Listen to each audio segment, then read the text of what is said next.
Well, of course, anytime you come to a competition, your goal is to try for the win. I'm not making any claims or anything, but of course, I'm here to try to win.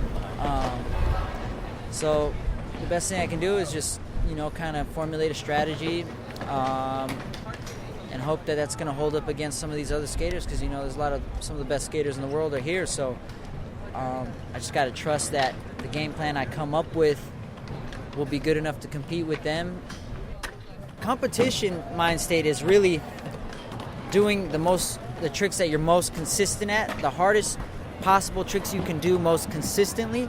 And when you're street skating, you're really trying to innovate and do new tricks that you've never done before, and you're trying to push the sport. So street skating, you're not necessarily being consistent. You could be sitting there trying one trick for 5 hours straight until you land it one time, So it's different. And also the street is more rugged. You got to take it how it is. I mean, however, the certain spot is built is how it is.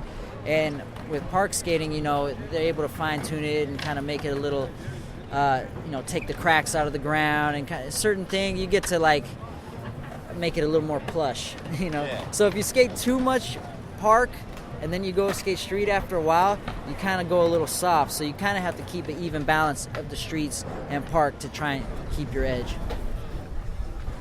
Street skating is my heart. That's what drew me into skateboarding. I fell in love with skateboarding by seeing guys skating the streets and how they can jump up and skate on top of picnic tables, or they can jump down handrails.